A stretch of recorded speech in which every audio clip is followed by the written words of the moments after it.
ಚಂದ್ರಕ ಮಂದಿರ ನಂದಕ ಒಂದೇ ಆನಂದ ತೀರ್ಥಪರ ಆನಂದ ವರದ ಅಂದರು ಶಿಷ್ಯರು. ಆಚಾರ್ಯರು ಚಂದ್ರಕ ಮಂದಿರ ನಂದಕ ಒಂದೇ. ಕೃಷ್ಣನನ್ನೇ ತಗೊಳ್ಳೋಣ, ಯಾಕಂದರೆ ಕೃಷ್ಣನ ವಿಷಯ ಬಂದಿದೆ. ಕೃಷ್ಣನ ತಲೆಯಲ್ಲಿ ನವಿಲುಗರಿ ಇದು ಒಂದು ಸಂಕೇತ. ಕೃಷ್ಣ ಚಿತ್ರ ನೋಡಿದಾಗೆಲ್ಲ ಅವನಿಗೆ ಒಂದು ನವಿಲುಗರಿ ನಮಗೆ ಕಂಡೇ ಕಾಣುತ್ತೆ. ಕೃಷ್ಣ ಹೋದಲ್ಲೆಲ್ಲ ತಲೆಯಲ್ಲಿ ಗೋಗಳರ ಒಟ್ಟಿಗೆ ಆಡ್ತಾ ತಲೆಯಲ್ಲಿ ನವಿಲುಗರಿಯನ್ನು ಇಟ್ಟುಕೊಳ್ತಿದ್ದಾನೆ. ಚಂದ್ರಕ ಮಂದಿರ ಅಂದರೆ ನವಿಲುಗರಿ. ಯಾಕೆಂದರೆ ಚಂದ್ರಕ ಅಂದರೆ ನವಿಲುಗರಿಯಲ್ಲಿ ಅರ್ಧ ಚಂದ್ರಾಕಾರದ ಚಿಹ್ನೆಗಳಿರ್ತಾವೆ ಇಡೀ ಆ ಗರಿಯಲ್ಲಿ ಮಧ್ಯದಲ್ಲಿ. ಚಂದ್ರಕ ಅಂದರೆ ಚಂದ್ರನ ಆಕಾರದ ಚಿಹ್ನೆ, ಅದು ಇರತಕ್ಕಂಥದ್ದು ಚಂದ್ರಕ ಮಂದಿರ ಅಂದರೆ ನವಿಲುಗರಿ. ಆ ಚಂದ್ರಕ ಮಂದಿರದಿಂದ ನಂದಕ ಅಂದರೆ ಸಂತೋಷ ಕೊಡುವ, ತಲೆಯಲ್ಲಿ ನವಿಲುಗರಿ ಹೊತ್ತು ಎಲ್ಲರಿಗೂ ಮುದ್ದಾಗಿ ಕಾಣಿಸಿಕೊಂಡು ಆನಂದವನ್ನು ಕೊಟ್ಟವ ಚಂದ್ರಕ ಮಂದಿರ ನಂದಕ. ಆಮೇಲೆ ಇದೆಲ್ಲ ನಾವು ಮತ್ತೆ ಬೇರೆ ಬೇರೆಯಾಗಿ ನೋಡಬೇಕೀಗ. ಅವನು ಚಂದ್ರಕ ಮಂದಿರ, ಚಂದ್ರಕ ಮಂದಿರ, ನಂದಕ. ಅವನು ನಂದಕ ನಮಗೆಲ್ಲ ಆನಂದ ಕೊಟ್ಟ, ಅಷ್ಟೇ ಅಲ್ಲ ಅವನು ನಂದಕ. ನಂದನಿಗೆ ಕ ಅಂದರೆ ಆನಂದ, ನಂದಗೋಪನಿಗೆ ಆನಂದವನ್ನು ಕೊಟ್ಟವ. ನಮಗೆ ಕೊಟ್ಟ ಆನಂದಕ್ಕಿಂತ ಹೆಚ್ಚು ಅವನು ಸಾಕು ತಂದೆಯಾಗಿ ಅವನಿಗೆ ಕೊಟ್ಟ ಆನಂದ ಅನ್ಯಾದೃಶವಾದವು. ನಂದಗೋಪನಿಗೆ ಆನಂದವನ್ನು ಕೊಟ್ಟವ ನಂದಕ. ಆಮೇಲೆ ಚಂದ್ರಕ ಚಂದ್ರಕ ಮಂದಿರ. ಚಂದ್ರ ಅಂದರೆ ಚಂದ್ರನೇ, ಕ ಅಂದರೆ ದಕ್ಷ ಪ್ರಜಾಪತಿ. ಕೋ ಕಶ್ಚ ದಕ್ಷ ಪ್ರಕೀರ್ತಿ, ಇದು ಪ್ರಸಿದ್ಧ ಶಾಸ್ತ್ರ ಪ್ರಸಿದ್ಧವಾದ ಅರ್ಥ. ಚಂದ್ರ ಮತ್ತು ಕ ಅಂದರೆ ಚಂದ್ರನಿಗೂ ದಕ್ಷ ಪ್ರಜಾಪತಿಗೂ ಅಳಿಯನಿಗೂ ಮಾವನಿಗೂ ದೊಡ್ಡ ಜಗಳ ಆಗಿದೆ ಇದು ಶಾಸ್ತ್ರ. ಯಾಕಂದರೆ ದಕ್ಷ ಪ್ರಜಾಪತಿಯ 27 ಜನ ಮಗಳಂದಿರನ್ನು ಚಂದ್ರ ಮದುವೆಯಾದ. ಮದುವೆ ಆದಮೇಲೆ ಏನೋ ವಿವಾದವಾಗಿ ಶಾಪ ಕೊಟ್ಟು ಬಿಟ್ಟ, ನಿನಗೆ ಕ್ಷಯರೋಗ ಪ್ರಾಪ್ತವಾಗಲಿ ಅಂತ ಚಂದ್ರ ಶಾಪ ಕೊಟ್ಟ. ಅದರ ಪ್ರತೀಕವಾಗಿ ನಮಗೆ ಈಗಲೂ ಕಾಣತಕ್ಕ ಭೂಮಿಯ ಗತಿಯಿಂದ ಕೃಷ್ಣ ಪಕ್ಷದಲ್ಲಿ ವೃದ್ಧಿ ಕ್ಷಯಗಳೇನು ಕಾಣ್ತೇವೆ, ಆ ಕ್ಷಯ ಒಂದೊಂದು ಕಲೆಯ ಕ್ಷಯ ಅದು ಚಂದ್ರನಿಗೆ ದಕ್ಷ ಕೊಟ್ಟ ಶಾಪದ ಫಲವಾಗಿ ಬಂದಿರತಕ್ಕಂಥದ್ದು ಅನ್ನೋದು ಒಂದು ರೂಪಕವಾದ ಕಥೆ ಇದೆ. ಅಂತೂ ದಕ್ಷನಿಗೂ ಚಂದ್ರನಿಗೂ ಜಗಳವಾಗಿ ಮಾವ ಅಳಿಯನಿಗೆ ಶಾಪ ಕೊಟ್ಟುಬಿಟ್ಟು. ಅದರಿಂದ ಎಲ್ಲಿ ತನಕ ಅಂದರೆ ದಕ್ಷನ ಎಲ್ಲ ಮಕ್ಕಳಿಗೂ ಸಂತಾನ ಉಂಟು. ಚಂದ್ರ ಮದುವೆ ಆದ 27 ಜನ ಮಗಳಂದಿರಿಗೂ ಮಕ್ಕಳಿಲ್ಲ, ನಿಸ್ಸಂತಾನ ಹೋಯ್ತು ಅವನಿಗೆ. ಚಂದ್ರನ 27 ಜನ ಪತ್ನಿಯರನ್ನು ಮದುವೆ ಮಾಡಿದ್ದ. ದಕ್ಷನ 27 ಮಂದಿ ಅಶ್ವಿನ್ಯಾದಿ 27 ಮಂದಿ ಹುಡುಗಿಯರನ್ನ ಚಂದ್ರ ಮದುವೆ ಆಗಿದ್ದ, ಆದರೆ ಅವನಿಗೆ ಸಂತಾನ ಇಲ್ಲ. ಆ ಚಂದ್ರ ಮತ್ತು ಕ ಇವರಿಬ್ಬರಿಗೆ ಸಂತೈಸಿ ಆ ಜಗಳವನ್ನು ಪರಿಹರಿಸಿ ವ್ಯವಸ್ಥೆ ಮಾಡಿ ಅವರಿಗೆ ಆಸರೆಯಾಗಿ ನಿಂತವ ಭಗವಂತ ಚಂದ್ರಕ ಮಂದಿರ. ಅಲ್ಲ, ದಕ್ಷ ಪ್ರಜಾಪತಿಗೂ ಚಂದ್ರನಿಗೂ ಜಗಳ ಆದಾಗ ಅದನ್ನು ರಾಜಿ ಮಾಡಿಕೊಂಡು ಚಂದ್ರನನ್ನು ಓಲೈಸಿ ತಲೆಯಲ್ಲಿ ಇಟ್ಟುಕೊಂಡವ ಶಿವ. ವಿಷ್ಣು ಎಲ್ಲಿ ಸಮಾಧಾನ ಮಾಡಿದ ಅಂತಂದರೆ ಅದಕ್ಕೂ ಆಚಾರ್ಯ ಹೇಳ್ತಾರೆ ಚಂದ್ರಕ ಮಂದಿರ ಅಂತ. ಚಂದ್ರ ಕ ಅಂದರೆ ತಲೆ, ಚಂದ್ರ ತಲೆಯಲ್ಲಿ ಇರುವವ ಚಂದ್ರಕ ಅಂದರೆ ಶಿವ, ಅವನಿಗೂ ಮಂದಿರನಾದವ ಇವ, ಅದನ್ನ ಅವನ ಮೂಲಕ ಸಮಾಧಾನ ಮಾಡಿದವ ಇವನೇ ಅಂತಾರೆ ಆಚಾರ್ಯ. ಹೀಗೆ ಚಂದ್ರ ಮತ್ತು ಕ ಅಂದರೆ ಚಂದ್ರ ಮತ್ತು ದಕ್ಷ ಪ್ರಜಾಪತಿ ಇವರು ಮಾವ ಅಳಿಯ, ಅವರಿಗೆ ಆಧಾರನಾದ ಅವರನ್ನು ಸಂತೈಸಲಿಕ್ಕೆ ಬಂದಿರತಕ್ಕಂಥ ಚಂದ್ರಕ ಇದ್ದಾನಲ್ಲ, ತಲೆಯಲ್ಲಿ ಚಂದ್ರನನ್ನು ಹೊತ್ತಿರತಕ್ಕಂಥ ಶಿವ, ಅವನಿಗೂ ಮಂದಿರನಾದವ. ಹೀಗೆ ಅವನು ಚಂದ್ರಕ ಮಂದಿರ ನಂದಕ. ಚಂದ್ರಕ ಮಂದಿರ ನಂದಕ ಅಂದರೆ ಇನ್ನೊಂದು ಅರ್ಥ. ಚಂದ್ರಕ ಅಂದರೆ ಅಲ್ಪಚಂದ್ರ, ಕ ಅನ್ನೋದು ಅಲ್ಪ ಅರ್ಥದಲ್ಲಿ. ಈಗ ಬಾಲಕ ಅಂದರೆ ಪುಟ್ಟ ಮಗು ಅಂತ ಅರ್ಥ. ಬಾಲ ಅಂದರೆ ಹುಡುಗ, ಬಾಲಕ ಅಂದರೆ ಪುಟ್ಟ ಹುಡುಗ. ಹಾಗೆ ಚಂದ್ರ ಅಂದರೆ ಚಂದ್ರ, ಪುಟ್ಟ ಚಂದ್ರ ಅಂದರೆ ಕ್ರಿಸೆಂಟ್ ಮೂನ್ ಅಂತ ಹೇಳ್ತೇವಲ್ಲ, ಚಂದ್ರಕಲೆ. ಶಿವನ ತಲೆಯಲ್ಲಿರುವುದು ಇಡೀ ಚಂದ್ರ ಅಲ್ಲ, ಹುಣ್ಣಿಮೆ ಚಂದ್ರ, ಚಂದ್ರಕಲೆ. ಅದರಿಂದ ಚಂದ್ರಕನಿಗೆ ಮಂದಿರನಾದವನು ಶಿವ, ಅವನಿಗೆ ನಂದಕ ಆನಂದವನ್ನು ಕೊಟ್ಟವ. ಹೀಗೆ ಚಂದ್ರಕ ಮಂದಿರ ನಂದಕ, ಚಂದ್ರಕ ಮಂದಿರ. ಆಮೇಲೆ ಚಂದ್ರಕ ಆ ಮೂಲಕ ಚಂದ್ರನಿಗೆ ಕೂಡ ಆನಂದವನ್ನು ಕೊಟ್ಟವ. ಹೀಗೆ ಚಂದ್ರಕ ಮಂದಿರ, ಚಂದ್ರಕ ಮಂದಿರ, ನಂದಕ, ಚಂದ್ರಕ ಮಂದಿರ ನಂದಕ. ಇದನ್ನು ಹೇಗೆ ಪದಚ್ಛೇದ ಮಾಡಿದರೂ ಭಗವಂತನ ಒಂದೊಂದು ವಿಶೇಷ ಗುಣಗಳನ್ನು ಒಂದೊಂದು ಪೌರಾಣಿಕ ಕಥೆಗಳ ಹಿನ್ನೆಲೆಯಲ್ಲಿ ಹೇಳತಕ್ಕಂಥದ್ದು. ಮೇಲು ನೋಟಕ್ಕೆ ನವಿಲುಗರಿಯನ್ನು ಹೊತ್ತವ ಅಂತ ಸಾಮಾನ್ಯವಾದ ಕೃಷ್ಣನ ರೂಪವನ್ನು ತೋರಿಸ್ತಕ್ಕಂಥ ಒಂದು ವಿಶೇಷ. ಚಂದ್ರಕ ಮಂದಿರ ನಂದಕ ಒಂದೇ ಆನಂದ ತೀರ್ಥ ಪರಾನಂದ ವರದ. ಅದನ್ನೇ ಮುಂದುವರಿಸಿ ಹೇಳ್ತಾರೆ, ಚಂದ್ರ ಸುರೇಂದ್ರ ಸುವಂದಿತ ಒಂದೇ ಆನಂದ ತೀರ್ಥ ಪರಾನಂದ ವರದ ಅಂತ. ಚಂದ್ರ ಸುರೇಂದ್ರ ಸುವಂದಿತ ಒಂದೇ. ಇವರಿಬ್ಬರು ಚಂದ್ರ ಮತ್ತು ದೇವೇಂದ್ರ, ಸುರೇಂದ್ರ ಅಂದರೆ ಇಂದ್ರನ, ಇವರಿಬ್ಬರು ಮನೋಭಿಮಾನಿ ದೇವತೆಗಳು. ಆದ್ದರಿಂದ ಯಾರ್ಯಾರು ಮನಸ್ಸಿನಿಂದ ಭಗವಂತನನ್ನು ಚಿಂತನೆ ಮಾಡ್ತಾರೆ ಅವರೆಲ್ಲರಿಗೆ ಆ ಮನಸ್ಸಿನಲ್ಲಿ ಭಗವಂತನ ಚಿಂತನೆ ಕೊಡ್ತಕ್ಕಂಥ ಎರಡು ಶಕ್ತಿಗಳು ಚಂದ್ರ ಮತ್ತು ಇಂದ್ರ. ಚಂದ್ರನೂ ಮನೋಭಿಮಾನಿ, ಇಂದ್ರನೂ ಮನೋಭಿಮಾನಿ. ಇದಕ್ಕಿಂತ ಮೇಲಿನ ದೇವತೆಗಳು ಮನೋಭಿಮಾನಿಗಳಿದ್ದಾರೆ, ಇಲ್ಲ ಅಂತಲ್ಲ. ಸುರೇಂದ್ರ ಅಂದರೆ ಸುರರಿಗೆಲ್ಲ ಒಡೆಯನಾದವ ಅಂತಂದರೆ ಮನೋಭಿಮಾನಿಯಾಗಿರತಕ್ಕಂಥ ಶಿವನೂ ಸುರೇಂದ್ರ.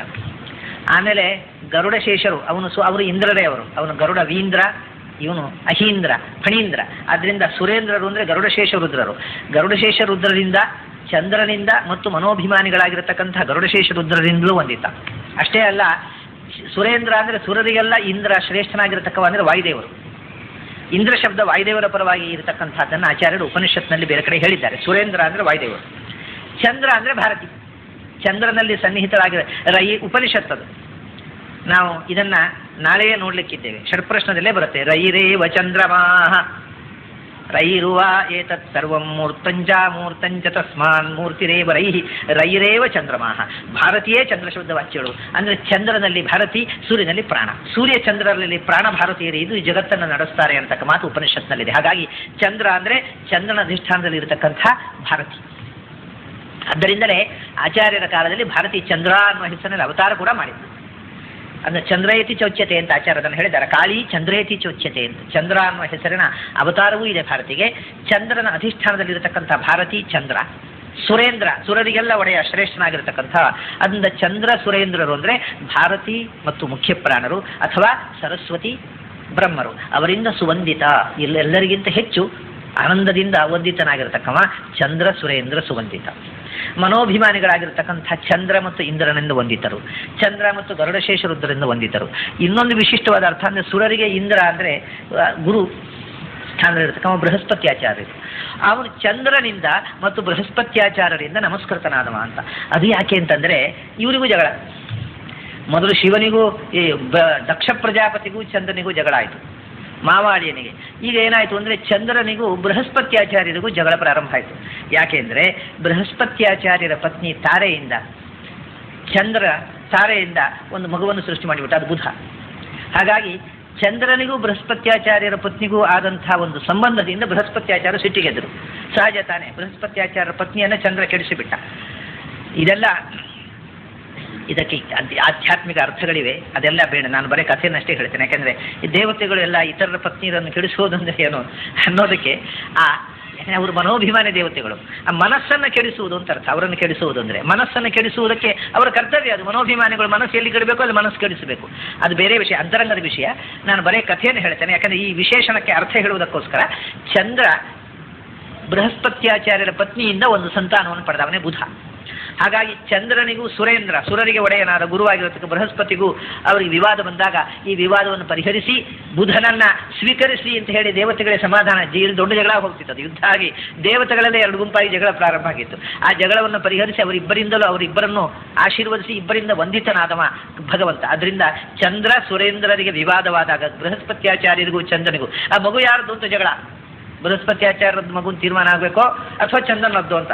ಹೀಗೆ ಜಗಳವಾದಾಗ ಅದನ್ನು ಪರಿಹರಿಸಿ ಅವರ ಐಕಮತ್ಯವನ್ನು ಉಳಿಸಿ ಅವರಿಂದ ನಮಸ್ಕೃತನಾಗಿರತಕ್ಕವ ಭಗವಂತ. ಆದ್ದರಿಂದ ಅವನು ಚಂದ್ರ ಸುರೇಂದ್ರರಿಂದ ಸುವಂದಿತ.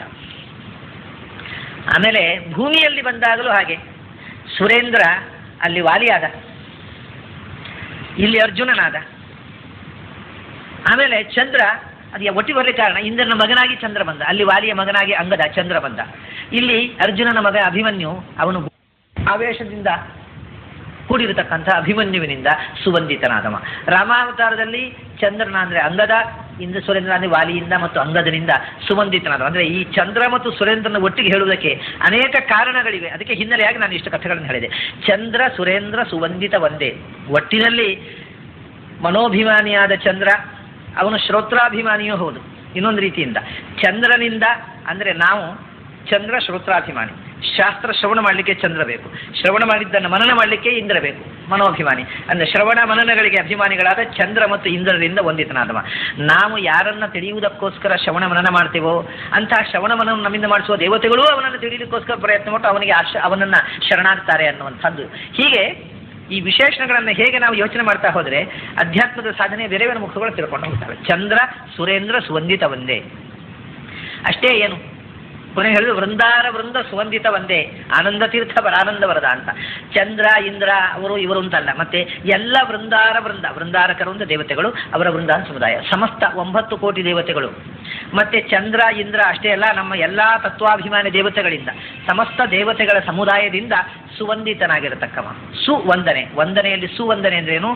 ಭಕ್ತಿ ಜ್ಞಾನಪೂರ್ವಕವಾದ ವಂದನೆ, ಅದೇ ಸುವಂದಿತ. ಅದು ಬರೇ ವಂದನೆ ಅಲ್ಲ. ಭೂಯಿಷ್ಠಾಂತೆ ನಮ ವೃತ್ತಿಂಬಿಧೇಮ ಅಂತ ಉಪನಿಷತ್ನಲ್ಲಿ ಹೇಳಿದ ಹಾಗೆ ಜ್ಞಾನ ಭಕ್ತಿಗಳಿಂದ ಪೂರ್ಣವಾದ ವಂದನೆ. ಅದು ಬರೇ ಚಂದ್ರ ಸುರೇಂದ್ರ ಅಲ್ಲ, ಎಲ್ಲ ವೃಂದದಿಂದ.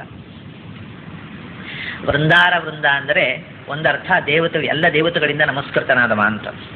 ಇನ್ನೊಂದು ಅರ್ಥ ಇದೆ ಇಲ್ಲಿ, ಕೃಷ್ಣಾವತಾರಕ್ಕೆ ಸಂಬಂಧಪಟ್ಟು ಇದು ತರ್ಕೊಳ್ಳುತ್ತೆ, ಮೂಲ ರೂಪವನ್ನು ಹೇಳುತ್ತೆ. ಅದು ವೃಂದಾರರು ಅಂದರೆ ಗುಂಪಾಗಿ ಅಲೆಯುವವರು, ಗೋಪಾಲಕರು. ಅವರು ಒಂದು ಕಡೆ ಮನೆ ಮಾಡಿಕೊಂಡಿದ್ದವರಲ್ಲ. ಗೋಪಾಲಕರು ಒಂದು ಕಡೆ ಬಿಡಾರ ಮಾಡುವುದು. ಬಿಡಾರ ಮಾಡಿ ಕೃಷ್ಣನ ಭಾಗವತದಲ್ಲಿ ನೋಡಿದರೆ ಅವರು ಬರೇ ಅಲೆಮಾರಿಗಳು, ಗೊಲ್ಲರು ಒಂದು ಕಡೆ ವಾಸ್ತವ್ಯ ಮಾಡಿ ಪರ್ಮನೆಂಟ್ ಆಗಿದ್ದವರಲ್ಲ. ಮತ್ತೇನಂದ್ರೆ ಎಲ್ಲಿ ಹುಲ್ಲುಂಟು, ಸಮೃದ್ಧವಾದ ಹುಲ್ಲುಂಟು, ಅಲ್ಲಿ ಹಸುಗಳನ್ನು ಕರ್ಕೊಂಡು ಹೋದ್ರು, ಅಲ್ಲಿ ಬಿಡಾರ ಮಾಡಿದರು. ಅಲ್ಲಿ ಎಲ್ಲ ಹುಲ್ಲು ಕಮ್ಮಿ ಆಯಿತು ಅಂದರೆ ಅಲ್ಲಿಂದ ಮತ್ತೊಂದು ಕಡೆ ಶಿಫ್ಟ್ ಮಾಡಿದರು. ಹಾಗೆ ಗೋವುಗಳಿಗೆ ಎಲ್ಲಿ ಸಮೃದ್ಧವಾದ ಆಹಾರ ಸಿಗುತ್ತೆ ಅಲ್ಲಿಗೆ ಗುಂಪಾಗಿ ತಮ್ಮ ವಾಸ್ತವ್ಯವನ್ನು ಬದಲಿಸ್ತಾ ಬಿಡಾರ ಶಿಬಿರಗಳಲ್ಲಿ ಡೇರೆಗಳಲ್ಲಿ ವಾಸ ಮಾಡುವವರು ಗೋಗಳು. ಅವರಿಗೆ ಸ್ವಂತವಾದ ಊರುಂತಿಲ್ಲ. ಕೃಷ್ಣ ಮೊದಲವರು ಇದರ ತೀರದಲ್ಲಿದ್ದರು, ಯಮುನಾ ತೀರದಲ್ಲಿ. ಕೃಷ್ಣ ಅವತಾರ ಆದಾಗ ಯಮುನಾ ತೀರದಲ್ಲೇ, ಯಮುನೆಯ ಈಚೆ ಬದಿಯಲ್ಲಿ ಕಂಸನ ಅರಮನೆ ಇತ್ತು, ಮಥುರೆ. ಅಲ್ಲಿ ಕೃಷ್ಣನ ಜನನವಾಯಿತು ಕಾರಾಗಾರದಲ್ಲಿ. ಯಮುನೆಯ ಆಚೆ ತಡಿಯಲ್ಲಿ ಅವನು ಬಿಡಾರ ಮಾಡ್ಕೊಂಡಿದ್ದ ನಂದಗೋಪ. ಆದ್ದರಿಂದ ನದಿ ದಾಟಿ ಆಚೆ ಕೊಂಡ ಕೃಷ್ಣನನ್ನು ಇಟ್ಟ, ಆ ದುರ್ಗೆಯನ್ನು ತಂದ, ಆ ಮಗುವನ್ನು ತಂದ ವಸುದೇವ. ಆಮೇಲೆ ಯಮುನೆಯ ಆಚೆ ತಡಿ ಬಿಟ್ಟು ನಂದಗೋಕುಲಕ್ಕೆ ಶಿಫ್ಟ್ ಮಾಡಿದರು ಅವರು. 4 ತಿಂಗಳೇ ಅಲ್ಲಿ ಇದ್ದದ್ದು. 4ನೇ ತಿಂಗಳು ಶಿಫ್ಟ್ ಮಾಡಿದರು. 4ನೇ ತಿಂಗಳು ಕೃಷ್ಣನನ್ನು ಶಿಫ್ಟ್ ಮಾಡೋದಕ್ಕೋಸ್ಕರ 4ನೇ ತಿಂಗಳು ಜನ್ಮ ನಕ್ಷತ್ರ. ಕೃಷ್ಣನ 4ನೇ ಜನ್ಮ ನಕ್ಷತ್ರ ದಿವಸ ಬೆಳಿಗ್ಗೆ ಮಗುವಿಗೆಲ್ಲ ಹಬ್ಬ, ಸಿಹಿ ಊಟ ಎಲ್ಲ ಮಾಡಿ ಹೊರಳಿಕೆ ಅಂತ ಗಾಡಿಯಲ್ಲಿ ಸಾಮಾನು ತುಂಬಿಸಿದ್ದು. ಅಷ್ಟೊತ್ತಿಗೆ ಶಕ್ತಾಕ್ಷ ಬಂದು ಆ ಗಾಡಿಯನ್ನು ಉರುಳಿಸಿದ್ದು ಕೃಷ್ಣ. ಹಾಗಾಗಿ 4 ತಿಂಗಳಲ್ಲಿ ಅಲ್ಲಿ ಹುಲ್ಲೆಲ್ಲ ಖಾಲಿ ಆಯಿತು. ಬೇರೆ ಕಡೆಗೆ ನಂದಗೋಕುಲಕ್ಕೆ ಅದನ್ನು ಶಿಫ್ಟ್ ಮಾಡಿ ಗೋಕುಲಕ್ಕೆ ವೃಂದಾವನಕ್ಕೆ ಶಿಫ್ಟ್ ಮಾಡಿದರು. ಹೀಗೆ ವೃಂದಾರರು ಅಂದರೆ ವೃಂದವಾಗಿ ಅಂದರೆ ಗುಂಪಾಗಿ ಚಲಿಸುವವರು. ಒಂದೂರಿನಿಂದ ಒಂದೂರಿಗೆ ಗುಂಪುಗಟ್ಟಿಕೊಂಡು ಗೋವುಗಳ ವೃಂದದ ಜೊತೆಗೆ ಚಲಿಸುವಂತಹ ಗೊಲ್ಲರು ವೃಂದಾರರು. ಅವರ ವೃಂದದಿಂದ ಸುವಂದಿತನಾದವ, ದೇವತೆಗಳ ವೃಂದದಿಂದ ವಂದಿತನಾದವ, ಗೊಲ್ಲರ ಗುಂಪಿನಿಂದ ವಂದಿತನಾದವ. ಇದು ಕೃಷ್ಣಾವತಾರಕ್ಕೆ ಸಂಬಂಧಪಟ್ಟಂತಹ ವೃಂದಾರ ವೃಂದ ಸುವಂದಿತ ವಂದೇ. ಆನಂದ ತೀರ್ಥ ಪರಾನಂದ ವರದ. ಇವಾಗ ಅದನ್ನು ಚಂದ್ರ ಸುರೇಂದ್ರ ಸುವಂದಿತ ಒಂದೇ, ವೃಂದಾರ ವೃಂದ ಸುವಂದಿತ ಒಂದೇ, ಆಮೇಲೆ ಮಂದಿರ ಸ್ಯಂದನ ಸ್ಯಂದಕ ಒಂದೇ, ಆನಂದ ತೀರ್ಥ ಪರಾನಂದ ವರದ ಅಂತ. ಕೃಷ್ಣನ ಬಾಲ್ಯದ ಲೀಲೆಗಳನ್ನೆಲ್ಲ ಹೇಳಿಬಿಟ್ರು. ಗೋವುಗಳ ಜೊತೆಗೆ ಗೋವರ್ಧನ ಎತ್ತುವಾಗ ಸುರ ಕಾಮಧೇನು ಬಂದು ಗೋವಿಂದ ಅಂತ ಹೆಸರು ಪಡೆದವ, ಗೋವುಗಳ ಜೊತೆಗೆ ಊರಿಂದ ಊರಿಗೆ ಅಲೆದವ, ಅಲ್ಲಿರತಕ್ಕಂಥ ಗೋಪಸ್ತ್ರೀಯರನ್ನು ವಿವಾಹವಾಗಿ ಸುಂದರಿ ಮಂದಿರನಾದವ, ಎಲ್ಲ ಆಯಿತು. ಈಗ ಪ್ರಬುದ್ಧನಾದ ಕೃಷ್ಣನಿಗೆ ಬಂದುಬಿಡ್ತಾರೆ ಆಚಾರ್ಯರು. ಮಂದಿರ ಸ್ಯಂದನ ಸ್ಯಂದಕ ಅಂತ ಅಂದರೆ ಇದಕ್ಕೆ ಒಂದು ವೈದಿಕವಾದ ಅರ್ಥ ಉಂಟು, ಒಂದು ಭಾಗವತದ ಕೃಷ್ಣಾವತಾರದ ಕಥೆಗೆ ಸಂಬಂಧಪಟ್ಟಂಥ ಅರ್ಥ ಇದೆ. ಯತ್ರ ನಹಿವಾಮಸ್ತಿ ದೂರಕೆ ಯತ್ರ ರಥೇನ ಗಚ್ಚತಃ ಅಂತ ವೇದದಲ್ಲಿ ಒಂದು ಮಾತಿದೆ. ಭಗವಂತ ರಥದಲ್ಲಿ ಕೂತು ನಾವು ಯಜ್ಞ ಮಾಡಿದರೆ ಅವನು ತನ್ನ ದಿವ್ಯವಾದ ರಥದಲ್ಲಿ ಕೂತು ಜ್ಞಾನಿಗಳು ಮಾಡತಕ್ಕ ಯಜ್ಞ ಎಲ್ಲಿದೆಯೋ ಅಲ್ಲಿ ಬಂದುಬಿಡ್ತಾನೆ. ಆದ್ದರಿಂದ ಮಂದಿರ ಸ್ಯಂದನ ಸ್ಯಂದಕ. ಮಂದಿರ ಅಂದರೆ ಯಜ್ಞಗಳು ನಡೀತಕ್ಕಂಥ ಯಜ್ಞಶಾಲೆ, ಜ್ಞಾನಿಗಳು ಯಜ್ಞಯಾಗಗಳನ್ನು ಮಾಡ್ತಕ್ಕ ಸತ್ಕರ್ಮಗಳನ್ನು ಮಾಡ್ತಕ್ಕಂಥ ಮನೆ. ಅಲ್ಲಿಗೆ ತನ್ನ ಸ್ಯಂದನವನ್ನು ಸ್ಯಂದಕ ಅಂದರೆ ರಥವನ್ನು ಅಲ್ಲಿಗೆ ಒಯ್ಯುವವ, ರಥದಲ್ಲಿ ಕೂತು ಯಾಗಶಾಲೆಗೆ ಬರತಕ್ಕವ ಅಂತ. ಯಾವ ರಥದಲ್ಲಿ ಬರ್ತಾನೆ ಭಗವಂತ? ಅವನಿಗೆ ನಿಜವಾದ ರಥ, ದಿವ್ಯವಾದ ರಥ ಯಾವುದೂ ಇರಬಹುದು. ಆದರೆ ಮೂಲಭೂತವಾಗಿ ಒಬ್ಬ ಸಾಧಕ ಮಾನಸಿಕವಾಗಿ ಭಗವಂತನನ್ನು ಧ್ಯಾನ ಮಾಡುವುದೇ ಯಜ್ಞ. ಅಲ್ಲಿ ಅವನ ಮಂದಿರ ಅಂತಂದರೆ ಮನೋಮಂದಿರ, ಮನಸ್ಸು ಅನ್ನತಕ್ಕಂಥ ಮಂದಿರ. ಅಲ್ಲಿಗೆ ಅವನ ರಥದಲ್ಲಿ ಕೂತು ಬರ್ತಾನಂತೆ. ಅವನ ರಥ ಯಾವುದು? ಚಂದನ ಅಂದರೆ ಗರುಡ. ಆ ಗರುಡನನ್ನು ಅಲ್ಲಿ ಕರ್ಕೊಂಡು ಬರ್ತಾನಂತೆ. ಗರುಡ ಅಂದರೆ ಏನು? ಛಂದೋಮಯೇನ ಗರುಡೇನ ಸಮುಹ್ಯಮಾನಃ. ಗರುಡ ಅಂದರೆ ವೇದಾಂತ ಅರ್ಥಾತ್ ವೇದವಾಣಿಯ ಮೂಲಕ ಭಕ್ತನ ಹೃದಯದಲ್ಲಿ ಅಭಿವ್ಯಕ್ತನಾಗ್ತಾನೆ. ಇದು ವೈದಿಕವಾದ ಅರ್ಥ. ಮಂದಿರ ಸ್ಯಂದನ ಸ್ಯಂದಕ ಒಂದೇ ಅಂತ. ಆಮೇಲೆ ಇದಕ್ಕೆ ಅನೇಕ ಅರ್ಥಗಳಿದೆ. ಏನು? ಮೊದಲು ಸತ್ಯಭಾಮೆಯನ್ನು ವಿವಾಹ ಆದ ಮೇಲೆ ಷೋಡಶ ಸ್ತ್ರೀ ಸಹಸ್ರೇಶ, ನರಕಾಸುರ 16,100 ಮಂದಿ ಸ್ತ್ರೀಯರನ್ನು ಸ್ತ್ರೀಯರನ್ನ ಇನ್ನೂ ವಿವಾಹವಾಗದ ರಾಜಕುಮಾರಿಯರನ್ನ ಸೆರೆಮನೆಯಲ್ಲಿಟ್ಟಿದ್ದಾನೆ ಅಂತ.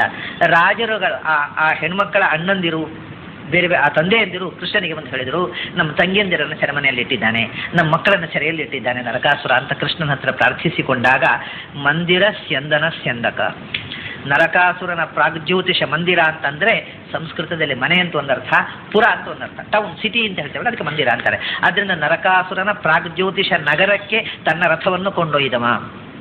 ಅಲ್ಲಿ ಹೋದ್ಮೇಲೆ ನರಕಾಸುರನನ್ನು ಕೊಂದಾದ ಮೇಲೆ ಮಂದಿರ ಅಂದ್ರೆ ದೇವಲೋಕಕ್ಕೆ ತನ್ನ ರಥವನ್ನು ಕೊಂಡೊಯ್ದ. ಅಲ್ಲಿ ಕೊಂಡು ಹೋಗಿ, ಯಾಕೆಂದ್ರೆ ಅಲ್ಲಿಂದ ಪಾರಿಜಾತವನ್ನು ತರಬೇಕಾಗಿತ್ತು ಅವನಿಗೆ, ಅದಕ್ಕೋಸ್ಕರ ದೇವಲೋಕದ ಮಂದಿರಕ್ಕೆ ತನ್ನ ಸ್ಯಂದನವನ್ನು ಕೊಂಡೊಯ್ದವ ಸತ್ಯಭಾಮೆಯ ಜೊತೆಗೆ.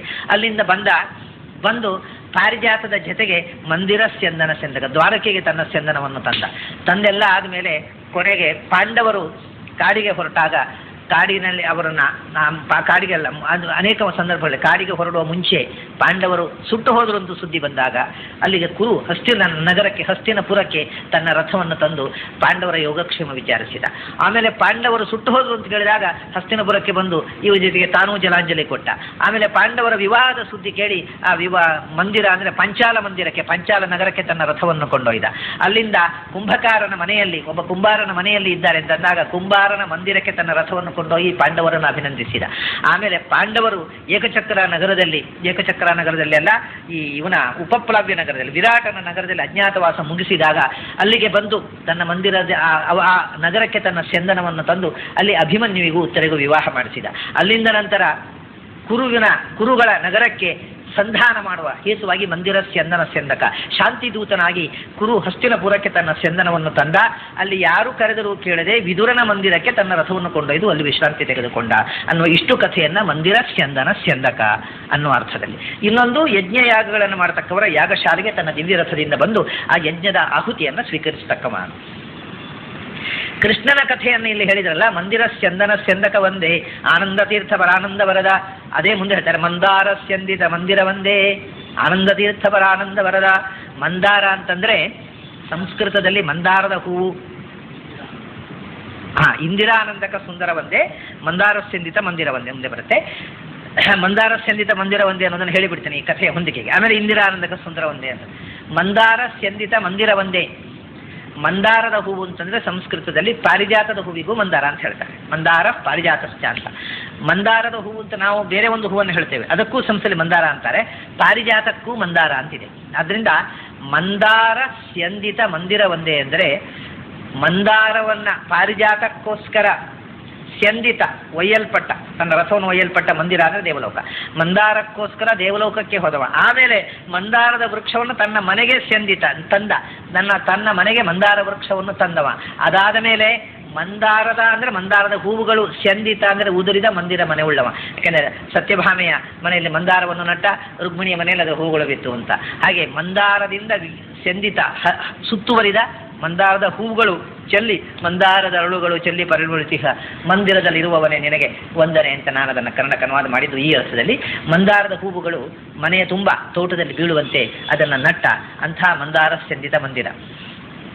ಅದರ ಮೂಲಕ ಮಂದಾರ ಸ್ಯಂದಿತ ಮಂದಿರನಾದ್ದರಿಂದಲೇ ಇಂದಿರಾನಂದಕ ಸುಂದರ ಒಂದೇ.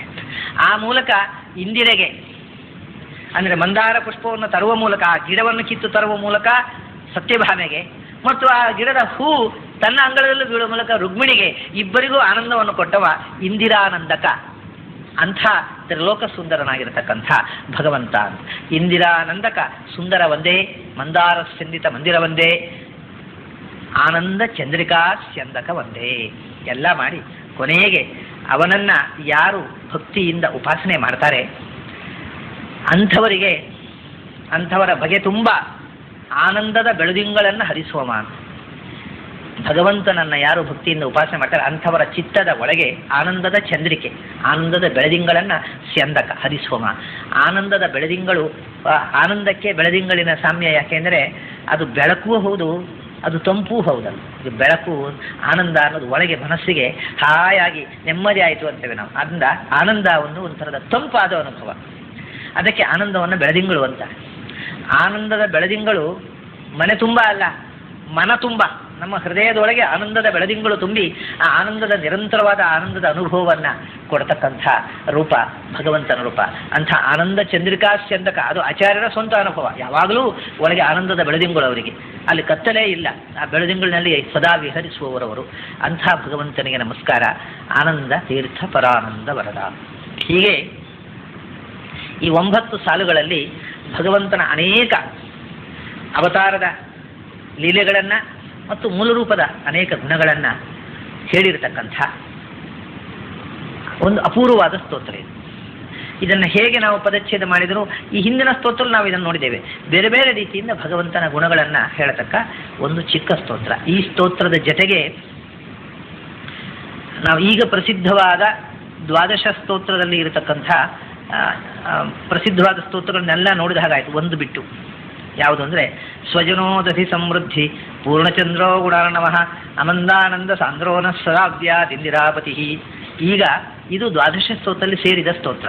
ಆದರೆ ಇದು 12 ಸ್ತೋತ್ರದಲ್ಲಿ ಸೇರಿಲ್ಲ, ಆದ್ದರಿಂದ ನಾನು ಇದನ್ನು ಈ ಹಿಂದಿನ ಬಾರಿಯೂ ವಿವರಿಸಲಿಲ್ಲ, ಈಗಲೂ ವಿವರಿಸಲಿಲ್ಲ. ಅದನ್ನೊಂದು ಬಾಕಿ ಇದೆ, ಅದನ್ನು ನಾಳೆ ಹೇಳ್ತೇನೆ. ಅದು ಬೇರೆ ಒಂದು ಗ್ರಂಥದ ಮಂಗಳಾಚರಣೆಯಾಗಿರುವಂಥದ್ದು, 12 ಸ್ತೋತ್ರದ ಭಾಗ ಅಲ್ಲ. ಆದರೆ ಅದು ಸ್ತೋತ್ರ ಹೌದು, ಆಚಾರ್ಯರು ರಚನೆ ಮಾಡಿದ ಸ್ತೋತ್ರ ಹೌದು. ಅದರಿಂದ ಅದನ್ನು ಇನ್ನೊಂದು ದಿವಸ ನೋಡೋಣ. ಆಚಾರ್ಯರು ಮಾಡಿರತಕ್ಕ ಇನ್ನೊಂದು ಸ್ತೋತ್ರ ಇದೆ, ಅದನ್ನು ಕೃಷ್ಣ ಪದ್ಯ ಅಂತ ಹೇಳ್ತಾರೆ, ಅಥವಾ ಕಂದುಕ ಸ್ತುತಿ ಅಂತ ಹೇಳ್ತಾರೆ. ಅದನ್ನು ಆಚಾರ್ಯರ ಗ್ರಂಥಗಳಲ್ಲಿ ಪರಿಗಣನೆ ಮಾಡುವಂಥ ಸಂಪ್ರದಾಯ ಇಲ್ಲ. ಆಚಾರ್ಯರು ಮಾಡಿದ ಗ್ರಂಥಗಳಲ್ಲಿ ಅದನ್ನು ಸೇರಿಸುವುದಿಲ್ಲ. ಕಾರಣ ಏನು ಅಂದರೆ ಆಚಾರ್ಯರು ಇನ್ನೂ ಮಗುವಾಗಿದ್ದಾಗ ಬರೆದಂಥದ್ದು ಅಂತ. ಅದು ಒಂದು 8 ಸಾಲುಗಳ ಸುಂದರವಾದ ಪದ್ಯ. ಅದಕ್ಕೆ ಹೆಸರು ಕಂದುಕ ಸ್ತುತಿ ಅಂತ. ಯಾಕೆಂದರೆ ಆಚಾರ್ಯರು ಕಂದುಕ ಅಂದರೆ ಚೆಂಡು, ಕಂದುಕವನ್ನು ಚೆಂಡಾಟ ಆಡ್ತಾ ಇದ್ದಾಗ, ಬಾಲ್ಯದಲ್ಲಿ ಚೆಂಡಾಟ ಆಡ್ತಾ ಇದ್ದಾಗ ರಚಿಸಿದ ಪದ್ಯ ಅಂತ ಪ್ರಸಿದ್ಧಿ. ಅದಕ್ಕೆ ಏನು ಆಧಾರ ಇಲ್ಲ, ಬೇರೆ ಗ್ರಾಂಥಿಕವಾಗಿ ಆಧಾರ ಇಲ್ಲ, ಆದರೆ ಹಾಗೆ ಹೇಳ್ತಾರೆ. ಆಚಾರ್ಯರು ಅದನ್ನು ರಚಿಸಿದ್ದು ಅನ್ನೋದು ಐತಿಹ್ಯ ಇದೆ, ಬಾಲ್ಯದಲ್ಲಿ ರಚಿಸಿದ್ದು ಅಂತ. ಅವರು ಚೆಂಡಾಟವಾಡ್ತಾ ಹಾಗೆ ಹೇಳಿದರು. ಚೆಂಡಾಟದಲ್ಲೂ ಭಗವಂತನ ಸ್ಮರಣೆ ಅವರಿಗೆ, ಯಾವ ಕ್ರಿಯೆಯಲ್ಲಿಯೂ ಭಗವಂತನ ಸ್ಮರಣೆ ಇಲ್ಲದೆ ಅವರು ಏನೂ ಕ್ರಿಯೆಯನ್ನು ಮಾಡ್ತಾ ಇರಲಿಲ್ಲ ಅನ್ನೋದನ್ನು, ಬಾಲ್ಯದಲ್ಲೂ ಅವರಿಗೆ ಭಗವತ್ ಸ್ಮೃತಿ ಜಾಗೃತವಾಗಿತ್ತು ಅನ್ನೋದನ್ನು ತೋರಿಸುವಂಥ ಒಂದು ಸ್ತೋತ್ರ. ಬಹಳ ಸುಂದರವಾಗಿದೆ.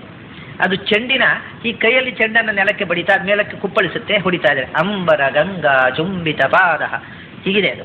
ಅಂದರೆ ಅದು 2ನೇ ಲೈನು ಪ್ರಾಯ ಚೆಂಡಿನ ಕುಣಿತದಲ್ಲೇ ಪದತಳ ವಿದಳಿತ ಗುರುತರ ಶಕಟ, ಎಲ್ಲ ಲಘು. ಮೊದಲು ಒಂದು ಲಘು, ಒಂದು ಗುರು, ಒಂದು ಲಘು. ಗುರು ಅಂಬರ, ಒಂದು ಗುರು, 2 ಲಘು, 4 ಮಾತ್ರೆಯಲ್ಲಿದೆ ಇದು. ಅದು 16 ಮಾತ್ರೆ ಒಟ್ಟಿಗೆ. ಅಂಬರ 4 ಮಾತ್ರೆ, ಅದು ಒಂದು ಗುರು, 2 ಲಘು. ಆಮೇಲೆ 2 ಲಘು ಗಂಗಾ, ಆಮೇಲೆ ಪುನಃ ಒಂದು ಗುರು, 2 ಲಘು, ಆಮೇಲೆ ಪಾದ 2 ಲಘು. ಲಘು ಗುರುಗಳ ಕುಣಿತ ಮೊದಲನೇ ಪಾದದಲ್ಲಿ, 2ನೇ ಪಾದ ಪೂರ್ತಿ ಲಘು, ಕೊನೆಗೆ ಅದು ಗುರು ಅಕ್ಷರ ಇರುತ್ತದೆ. ಅಂಬರ ಗಂಗಾ ಚುಂಬಿತ ಪಾದ ಪದತಲ ವಿದಲಿತ ಗುರುತರ ಶಕಟ, ಪೂರ್ತಿ ಗುರು.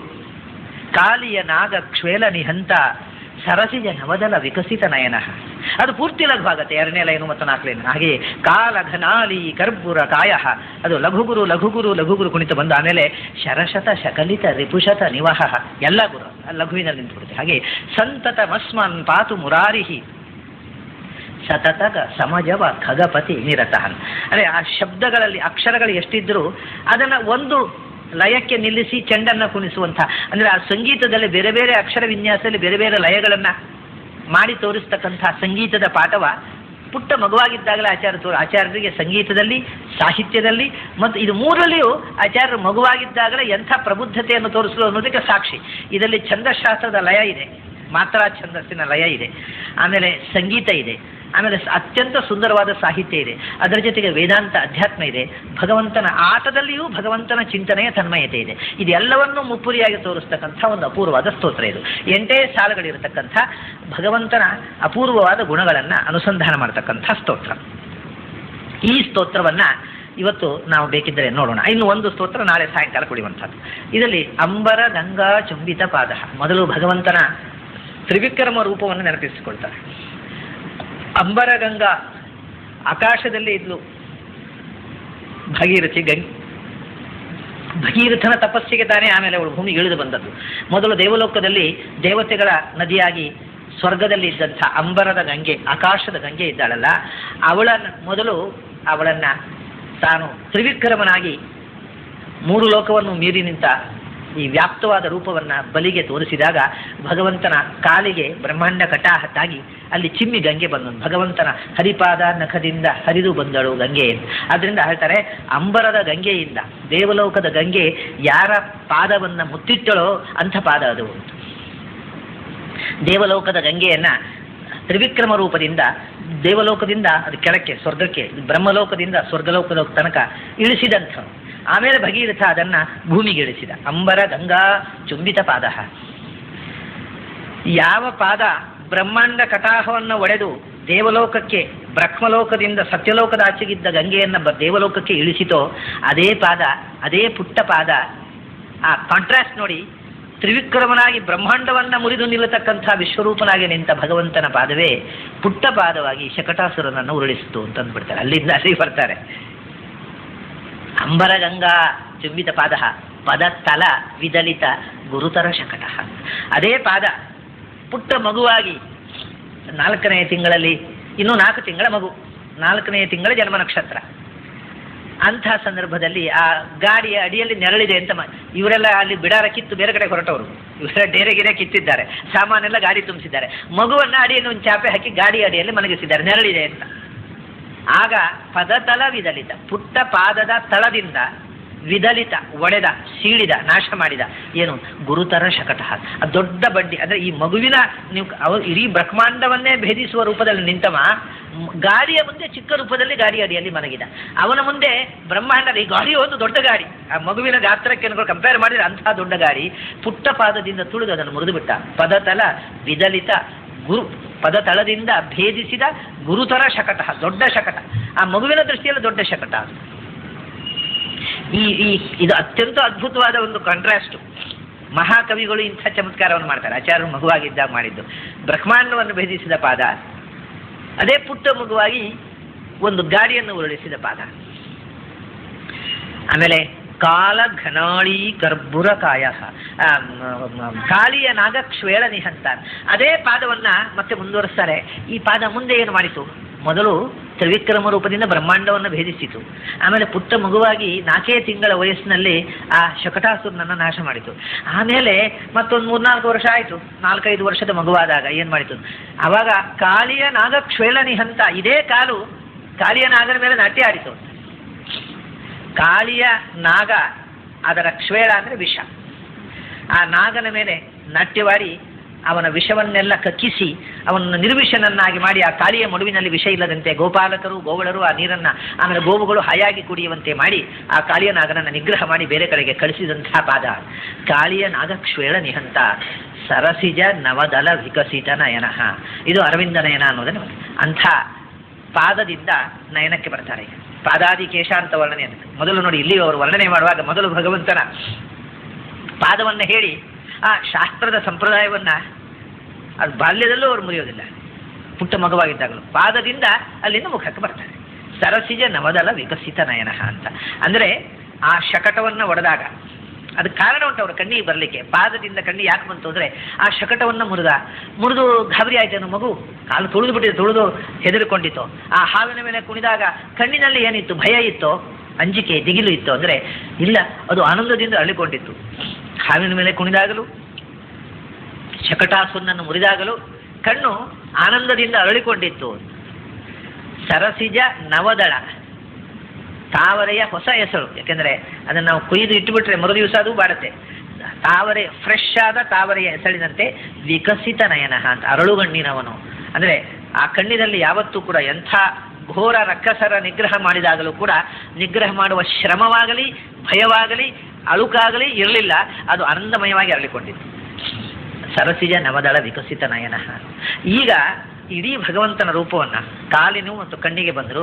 ಒಟ್ಟು ಕಾಲಿನಿಂದ ಕಣ್ಣಿ ತನಕ ಬಂದಾಗ ಇಡೀ ಭಗವಂತನ ರೂಪ ಅವರ ಕಣ್ಣು ಮುಂದೆ ನಿಲ್ಲುತ್ತೆ. ಕಾಲ ಘನಾಲಿ ಕರ್ಪೂರ ಕಾಯ.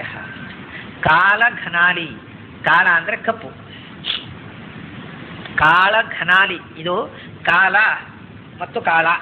ಕಾಲ ಅಂದರೆ ಟೈಮ್, ಕಾಳ ಅಂದರೆ ಬ್ಲ್ಯಾಕ್. ಹಾಗೆ ಇದು ನೀಳ ಅಂದರೆ ನೀಲ ಮತ್ತು ನೀಳ, ಕಾಲ ಮತ್ತು ಕಾಳ. ಕಾಳ ಅಂದರೆ ಕಪ್ಪು, ಕಾಲ ಅಂದರೆ ಕಾಲ ನಾವು ಹೇಳುವಂಥದ್ದೇ ಟೈಮ್.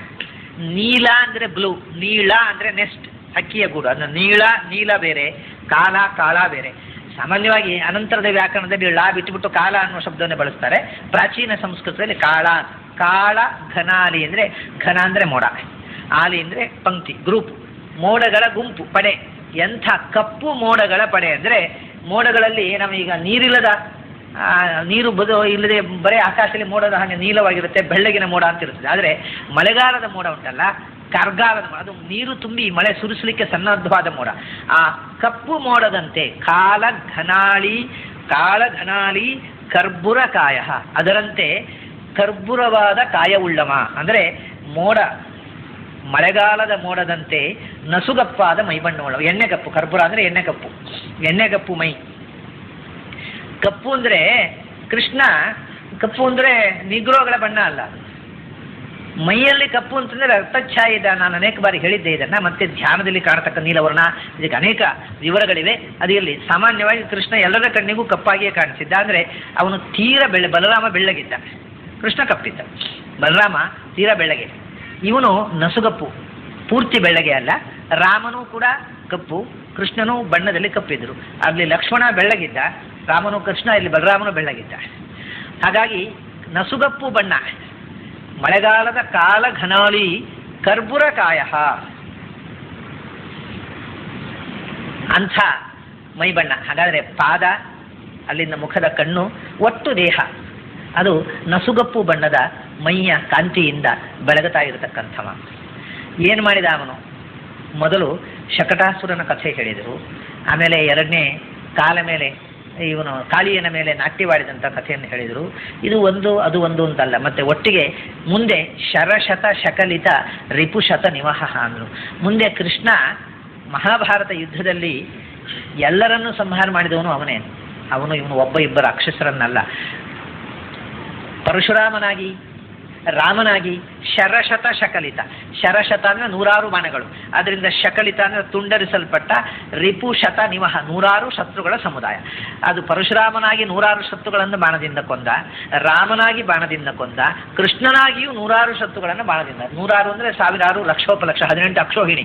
ಅಂದರೆ ಏನರ್ಥ? ಆಚಾರ್ಯ ಅನುಸಂಧಾನ, ಅರ್ಜುನನಲ್ಲಿ ನಿಂತು ಬೇರೆ ಬೇರೆ ವೀರರೊಳಗೆ ನಿಂತು ಆ ಎಲ್ಲ ಶತ್ರುಗಳನ್ನು ಸಂಹಾರ ಮಾಡಿದವ ಅಂತರ್ಯಾಮಿಯಾಗಿ ಇವನೇ ಕೊಂದ. ಆದ್ದರಿಂದ ಗಾಂಧಾರಿ ನೀನೇ ಕೊಂದದ್ದು ನನ್ನ ಮಕ್ಕಳನ್ನು, ಭೀಮ ಅಲ್ಲ, ಪಾಂಡವರು ಅಲ್ಲ ಅಂತ ಹೇಳ್ತಾಳೆ. ಹಾಗೆ ಎಲ್ಲರ ಒಳಗಿದ್ದು, ಪ್ರತಿಯೊಬ್ಬ ಶಸ್ತ್ರಬಲ್ಲವನ ಒಳಗೂ ಇದ್ದು ಅವರು ಬಲಭೀಮ ಪಾರ್ಥವ್ಯಾಜಾಕ್ವಯೇನ ಹರಿಣ ಅಂತ ಭಾಗವತದಲ್ಲಿ ಈ ಮಾತು ಹೇಳ್ತಾರೆ. ಬಲರಾಮನ ಒಳಗಿದ್ದು, ಭೀಮನ ಒಳಗಿದ್ದು, ಪಾರ್ಥನ ಒಳಗಿದ್ದು, ಇದೆಲ್ಲ ನಿನ್ನದೇ ಹೆಸರು. ರಾಮೋಖಿಲ ಆನಂದ ತನುಸ್ಸ ಏವ, ಈ ಪದ್ಯವನ್ನು ನಾನು ಕಳೆದ ಬಾರಿ ಹೇಳಿದ್ದೆ. ಭೀಮೋತಿ ಪಾಪೇಶು ದುರಂತಿ ವೀರ್ಯ, ಕಾಮಸ್ ಅವನೇ ರಾಮ, ಅವನೇ ಭೀಮ, ಅವನೇ ಕಾಮ, ಅವನೇ ಸೋಮ ಅಂತ ಹೇಳ್ತಾರೆ ಆಚಾರ್ಯ. ಹಾಗೆ ಎಲ್ಲರ ಒಳಗಿದ್ದು, ಅವರವರ ಒಳಗೆ ಇದ್ದು, ಅವರವರ ಕೈಯಿಂದ, ಅವರವರ ಕೈಯ ಮೂಲಕ ಶಸ್ತ್ರ ಯುದ್ಧ ಮಾಡಿದವ ಇವನೇ. ಹಾಗೆ ಶರಶತ ಶಕಲಿತ, ಅನೇಕ ವೀರರ ಒಳಗೆ ಸನ್ನಿಹಿತನಾಗಿ ಅವರ ಮೂಲಕ 1000 ಬಾಣಗಳ ಮೂಲಕ 1000 ವೀರಗಳನ್ನು ಸಂಹಾರ ಮಾಡಿ 18 ಅಕ್ಷೋಹಿಣಿ ಸಂಹಾರ ಮಾಡಿರತಕ್ಕಂಥವ ನೀನು. ಕೊನೆಗೆ ಅಷ್ಟೇ ಅಲ್ಲ, ಜರಾಸಂಧನ ಜೊತೆಗೆ ಯುದ್ಧ ಮಾಡುವಾಗ ಮತ್ತು ಕಂಸನ ಜೊತೆಗೆ ಯುದ್ಧ ಮಾಡುವಾಗ, ಕಂಸನ ಜೊತೆಗೆ ಯುದ್ಧ ಮಾಡುವಾಗ ಕೃಷ್ಣ ಬಾಣವನ್ನು ಕೈಯಲ್ಲಿ ಮುಟ್ಟಲಿಲ್ಲ. ಆದರೆ ಜರಾಸಂಧನ ಜೊತೆಗೆ ಯುದ್ಧ ಮಾಡುವಾಗ ಜರಾಸಂಧ 23 ಅಕ್ಷೋಹಿಣಿ ಸೇನೆಯ ಜೊತೆಗೆ, ಪಾಂಡವರದ್ದು ಕೌರವರದ್ದು ಒಟ್ಟಿಗೆ ಸೇರಿ 18 ಅಕ್ಷೋಹಿಣಿ, ಜರಾಸಂಧ ಒಬ್ಬನೇ 23 ಅಕ್ಷೋಹಿಣಿ ಸೇನೆಯ ಜೊತೆಗೆ ಕೃಷ್ಣನ ವಿರುದ್ಧ 18 ಬಾರಿ ಯುದ್ಧ ಮಾಡಿದ್ದ. ಕೃಷ್ಣ ಇನ್ನೂ ಮಗುವಾಗಿದ್ದಾಗ, ಇದೆಲ್ಲ ಪಾಂಡವರು ಪ್ರಾಯಕ್ಕೆ ಬರುವ ಮುಂಚೆ, ಕೃಷ್ಣ ಇನ್ನೂ 25 ವರ್ಷದ ಒಳಗೆ. ಕೃಷ್ಣನಿಗೆ 10 ರಿಂದ 25 ವರ್ಷ, 28 ವರ್ಷದಲ್ಲಿ ವರ್ಷಕ್ಕೊಮ್ಮೆ ದಾಳಿ ಮಾಡಿದ್ದ. ಪ್ರತಿ ವರ್ಷ ಇವನು ದಾಳಿ. ಹೀಗೆ ಕೃಷ್ಣ 10 ವರ್ಷದ ಮಗುವಾಗಿದ್ದಾಗಿನಿಂದ ಸುಮಾರು 27-28 ವರ್ಷ ಆಗುವವರೆಗೆ 18 ಬಾರಿ ಮಧುರೆಯ ಮೇಲೆ ದಾಳಿ ಮಾಡಿದ. ಆ ಕಡೆಗೆ ಮಧುರೆಯಲ್ಲಿದ್ದರೆ ಆಗುವುದಿಲ್ಲ ಅಂತ ದ್ವಾರಕೆಗೆ ಶಿಫ್ಟ್ ಮಾಡಿದ ಕೃಷ್ಣ, ಜನರಿಗೆ ತೊಂದರೆ ಬೇಡ ಅಂತ. ಹೀಗೆ ಆವಾಗ ಶರಶತ ಶಕಲಿತ ರಿಪುಶತ ನಿವಾಹ, ಜರಾಸಂಧನ ಸೇನೆ, ಅಕ್ಷೋಹಿಣಿ ಸೇನೆಯನ್ನು ನಾಶ ಮಾಡಿದ್ದ ಅವನು, ತಾನು ಮತ್ತು ತನ್ನ ಸೋದರನಾಗಿರ್ತಕ್ಕಂಥ ಬಲರಾಮ ಮತ್ತು ತನ್ನ ಪರಿವಾರ ಯಾದವರ ಜೊತೆಗೆ. ಈ ಎಲ್ಲ ಕಥೆಗಳನ್ನು ನೆನಪಿಟ್ಟುಕೊಂಡು ಮತ್ತೆ ಕೊನೆಗೆ ಪ್ರತಿಯೊಬ್ಬ ವೀರನ ಒಳಗೆ ಇದ್ದು, ಇಂದ್ರಾದಿ ಅರ್ಜುನಾದಿಗಳ ಒಳಗಿದ್ದು ಶರಶತ ಶಕಲಿತ ರಿಪುಶತ ನಿವಾಹ. ಅಂಥ ಸಂತತಮಸ್ಮಾನ್ನ ಪಾತು ಮುರಾರಿಹಿ ಸತತಗ ಸಮಜವ ಖಗಪತಿ ನಿರತಃ. ಅಂಥ ಭಗವಂತ ಮುರಾರಿ, ಮುರ ಅಂತಂದರೆ ಮತ್ತೆ ನರಕಾಸುರನ ಮಂತ್ರಿಗಳಲ್ಲಿ ಒಬ್ಬ. ಮುರ ಅಂತಕ್ಕಂಥವನು ನರಕಾಸುರನನ್ನು ಕೊಂದವನೇ ಮುರಾರಿ. ನರಕನ ಮೊದಲು ಮುರನನ್ನು ಕೊಂದು ಆಮೇಲೆ ನರಕನ ಹತ್ರ ಹೋಗ್ಲಿಕ್ಕೆ ದಾರಿಗೆ ಅಡ್ಡಗಟ್ಟಿದವ ಮುರ. ಅಂಥ ಮುರಾರಿಹಿ ಸಂತತಂ ಅಸ್ಮಾನ್ನ ಪಾತು, ನಮ್ಮನ್ನು ನಿರಂತರವಾಗಿ ರಕ್ಷಿಸಲಿ. ಎಂಥ ಹರಿಯವನು ಸತತಗ ಸಮಜವ ಖಗಪತಿ ನಿರತಃ. ಈ ಸತತಗ ಸಮಜವ, ಖಗಪತಿ, ಖಗ ಅಂದರೆ ಪಕ್ಷಿ, ಖಗಪತಿ ಅಂದರೆ ಗರುಡ, ಗರುಡನಲ್ಲಿ ನಿಂತವ, ಗರುಡ ವಾಹನನಾದವ. ಎಂಥ ಗರುಡ? ಸತತಗ ಸಮಜವ, ಸತತಗ ಅಂದರೆ ಸದಾ ಹೋಗುವವನು, ಅಂದರೆ ವಾಯು ವೇಗಕ್ಕೆ ಎಣೆಯಾದ ವೇಗವುಳ್ಳ ಗರುಡನಲ್ಲಿ ಕೂತ ಭಗವಂತ ನಮ್ಮನ್ನು ಸದಾ ರಕ್ಷಿಸಲಿ ಅಂತ. ಹೀಗೆ ಭಗವಂತನ ಗರುಡ ವಾಹನವಾದ ರೂಪ, ಆಮೇಲೆ ಪರಶುರಾಮ ರಾಮಕೃಷ್ಣಾದಿ ರೂಪ, ತ್ರಿವಿಕ್ರಮ ರೂಪ, ತ್ರಿವಿಕ್ರಮ ರೂಪದಿಂದ ಬ್ರಹ್ಮಾಂಡವನ್ನು ಭೇದಿಸಿದ, ಪಾದವೇ ಶಕಟವನ್ನು ಭೇದಿಸಿದ, ಕಾಳಿಯನನ್ನು ತುಳಿದ, ಆಮೇಲೆ ಎಲ್ಲ ಕ್ಷತ್ರಿಯರ ಒಳಗೆ ನಿಂತು ಸಮಸ್ತ ಕ್ಷತ್ರಿಯ ಸಂಹಾರ ಮಾಡಿದ ಇಡೀ ಕೃಷ್ಣಾವತಾರದ ಕಥೆಗಳನ್ನು ತುಂಬ ಸುಂದರವಾದ ಛಂದಸ್ಸಿನಲ್ಲಿ, ಸುಂದರವಾದ ಪದಬಂಧಗಳಿಂದ, ಒಂದು ಶ್ರೇಷ್ಠ ಕಾವ್ಯದ ತುಣುಕಾಗಿ ಆಚಾರ್ಯರು ಇಷ್ಟೆಲ್ಲ ಅನುಸಂಧಾನಗಳನ್ನು ಈ ಸಣ್ಣ ಪದದಲ್ಲಿ, ಸಣ್ಣ 2 ಸೊಲ್ಲಿನಲ್ಲಿ ತುಂಬಿಸಿದ್ದಾರೆ. ಇದನ್ನು ಆಚಾರ್ಯರು ಚಿಕ್ಕ ಮಗುವಾಗಿದ್ದಾಗ, ಏನೋ 4-5 ವರ್ಷ ವಯಸ್ಸಿನಲ್ಲಿ ಬರೆದರು ಅಂತಂದರೆ ಅದರ ವಿಸ್ಮಯ ನಮಗೆ ಹೆಚ್ಚು ಸ್ಪಷ್ಟವಾಗುವುದು. ಇಲ್ಲದಿಂದ ಯಾರೋ ದೊಡ್ಡ ವಯಸ್ಸಿನಲ್ಲಿ ಬರೆದ್ರು ದೊಡ್ಡ ಸಂಗತಿ ಅಲ್ಲ. ಆಚಾರ್ಯರು ಇನ್ನೂ ಚಂಡ ಆಡುವ 5-6 ವರ್ಷದ ಮಗು ಉಪನಯನ ಆಗುವ ಮುಂಚೆ, ಅವರಿಗೆ 6ನೇ ವಯಸ್ಸಿನಲ್ಲೇ ಉಪನಯನ ಆಗಿತ್ತು. ಆ ಉಪನಯನ ಆಗುವ ಮುಂಚೆ ಅವರು ಇದನ್ನು ಬರೆದದ್ದು ಅನ್ನೋ ಐತಿಹ್ಯ. ಎಷ್ಟು ಸುಂದರವಾದಂತಹ ಪದ್ಯ ಇದು ಅಂತಂದರೆ, ಆಚಾರ್ಯರು ಯಾವಾಗ ಬರೆದರೂ ಅದು ಪವಿತ್ರವೇ. ಇದು ನಿತ್ಯ ಪಾರಾಯಣಕ್ಕೆ ಇಟ್ಟುಕೊಳ್ಬೇಕಾದಂಥದ್ದು. ಇದು ಯಾಕಂದ್ರೆ ನಮ್ಮಲ್ಲಿ ಯಾರೂ ಪಾರಾಯಣ ಮಾಡೋದಿಲ್ಲ, ನಿತ್ಯ ಪಾರಾಯಣ ಮಾಡಬಹುದಾದ ಅತ್ಯಂತ ಸುಂದರವಾದ ಚಿಕ್ಕ ಸ್ತೋತ್ರ ಇದು. 12 ಸ್ತೋತ್ರದಷ್ಟೇ ಪುಣ್ಯಕರವಾದ, ಪರಿಣಾಮಕಾರಿಯಾದ, ಅದ್ಭುತವಾಗಿರತಕ್ಕಂಥ ಒಂದು ಪುಟ್ಟ ಸ್ತೋತ್ರ. ಈ ಸ್ತೋತ್ರದ ಚಿಂತನೆಯ ಜೊತೆಗೆ ಇವತ್ತಿನ ಈ ನಮ್ಮ ಈ ಸ್ತೋತ್ರ ಚಿಂತನವನ್ನು ಮುಗಿಸೋಣ. ಇನ್ನು ಆಚಾರ್ಯರು ಬರೆದ ಒಂದು ಸ್ತೋತ್ರ ಬೇರೆ ಗ್ರಂಥದ ಕೊನೆಯ ಭಾಗದಲ್ಲಿದ್ದದ್ದು ಒಂದು ಸ್ತೋತ್ರ ಉಳಿದಿದೆ. ಅದನ್ನು ನಾಳೆ ದಿವಸ ನೋಡಿದರೆ ನಾವು ದ್ವಾಶ ಸ್ತೋತ್ರದ ಪೂರ್ತಿ ಚಿಂತನ ಮುಗಿದ ಹಾಗಾಗತ್ತೆ. ಆಮೇಲೆ ನಾವು ಮತ್ತೆ ಪೂರ್ತಿ 2 ಹೊತ್ತು ಷಡ್ಪ್ರಶ್ನಕ್ಕೆ ನಮ್ಮ ಹೊತ್ತನ್ನು ಮೀಸಲಿಡಬಹುದು. ಇವತ್ತು ಇಲ್ಲಿಗೆ ಮುಗಿಸೋಣ. ಮತ್ತೆ ನಾಳೆ ಬೆಳಿಗ್ಗೆ ಸೇರಿದಾಗ ಅಲ್ಲಿ ತನಕ ನಿಮಗೆಲ್ಲ ಅಭಿನಂದನೆಗಳು ಮತ್ತು ನಮಸ್ಕಾರ.